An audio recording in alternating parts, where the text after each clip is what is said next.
Hey guys, it's Layla from Ignite, and in today's video I'm taking you through last year's paper 1 essay question using the example of Favel Parrots Past the Shallows. But before I get into that, please do like and subscribe to our channel and click the bell for notifications. And if you're wanting more content to help you get through your HSC studies, check out our website at Ignite HSC. But for now, let's get into today's video.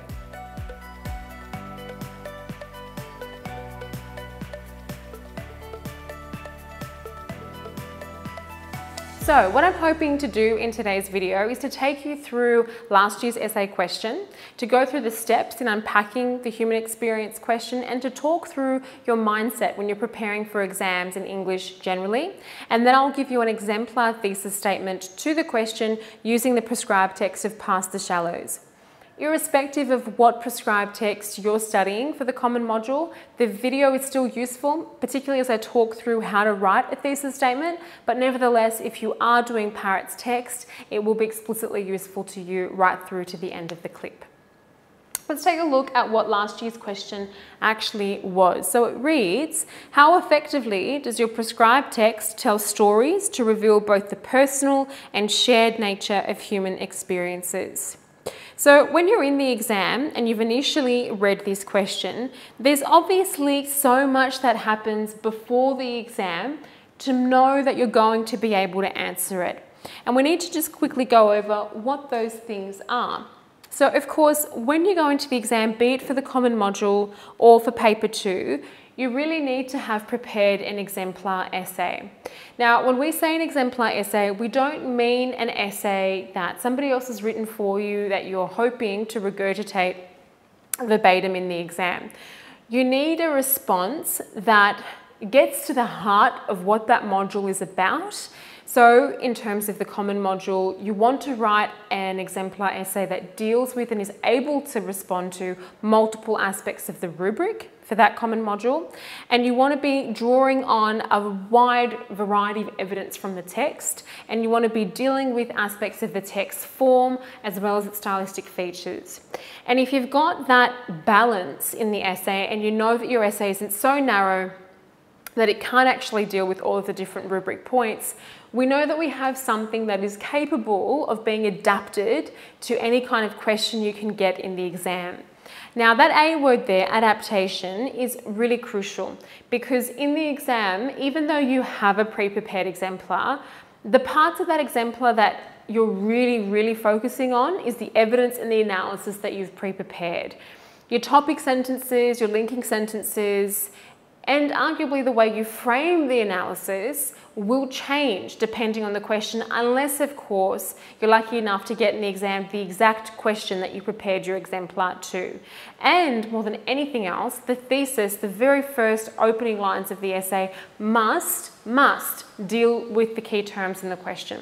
So you're kind of, in a paradoxical way, writing an exemplar with the intention of relinquishing some of it to make sure that you answer the question in the exam. My next point here relates to timing in the exam. Now, for paper 2 in your modules, you get 40 minutes to write your essay.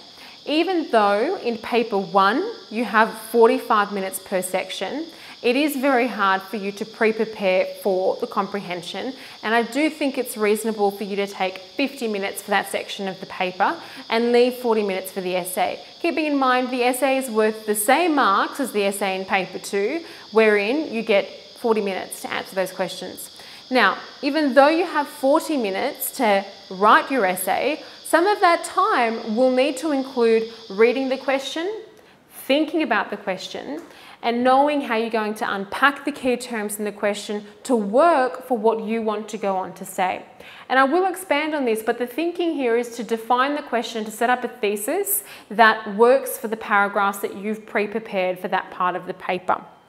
So to do all of that, I would argue that you need, I would say maybe 33 to 35 minutes of writing the exemplar, so that's how long it should take you to write it out, leaving you 5 to 7 minutes to adapt in the exam. Then you must think about how the thesis will be supported by the remainder of your essay. Even though you write a really good thesis that does deal with the question, if it's one that bears no relevance to the evidence that you've pre-prepared, you're not setting yourself up for a good, consistent response. So you need to make sure that the thesis that you write can indeed be supported by the evidence that you've pre-prepared. So you must have foresight when you're unpacking the question. So enough said on the thought process prior to the exam. Now let me speak to how we would actually unpack the question that was given in last year's paper. So, whenever we're looking at a question, there are 3 steps that we need to work through.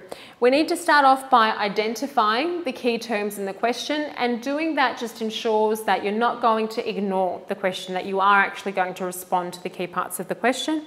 You then need to unpack the key terms in the question using what we call micro questions, words such as how, why, to what extent, relevance. These sorts of phrases, when you apply them to the question's key terms, helps you flesh out a meaning in them. And then through answering them, you are offered scope to add value to the question and to use the question in a way that works for what you want to go on to say. This will make sense on the next slide. And then of course to connect the key terms in the question, where there are a few key aspects of the question's key terms. For example, if an aspect of form is flagged and a key theme, connecting what aspect of the form enables that key theme to be explored will obviously be of use to you as well. Okay, so having a look at how we can actually flesh out this question, identifying the keywords. Our key terms here are tell stories, personal and shared nature of human experiences. Human experience, it is key, but it's going to be inherent in the way that you unpack personal and shared, so you don't really need to deal with that separately when you're unpacking the question. So, thinking about these key terms in relation to Parrott's novel. Now, these are the micro questions italicized that I have applied to each part of the question.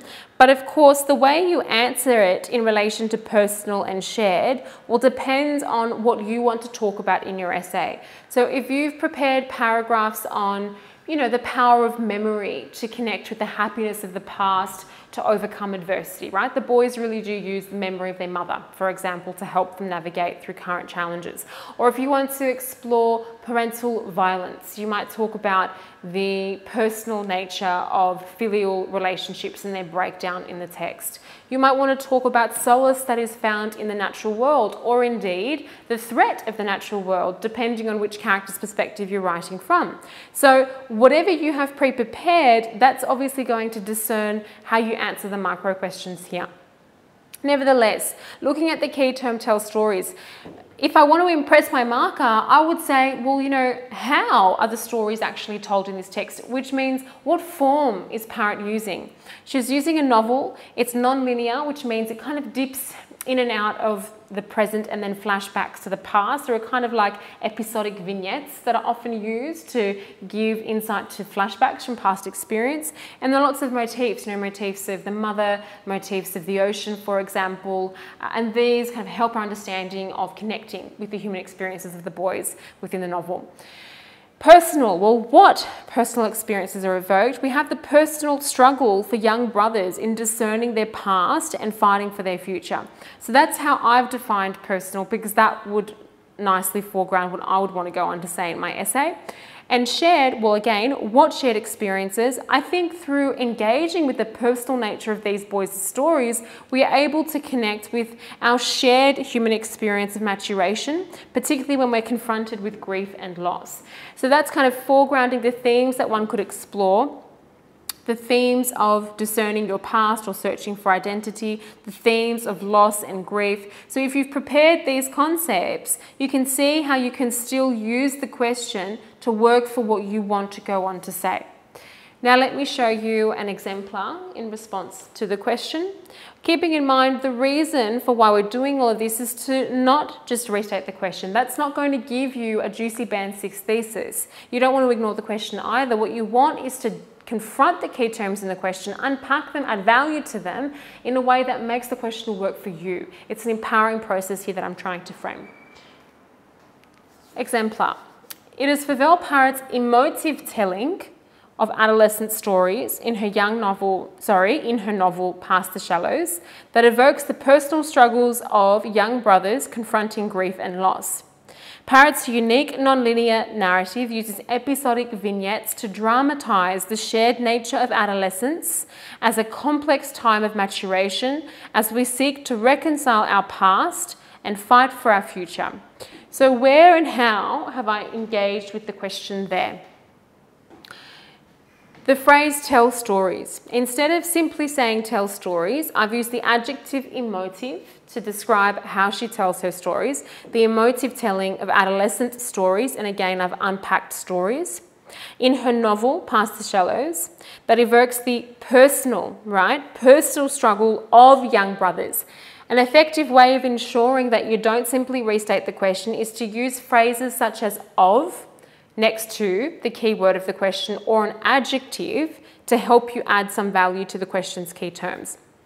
So we've gone with personal struggle of young brothers confronting grief and loss.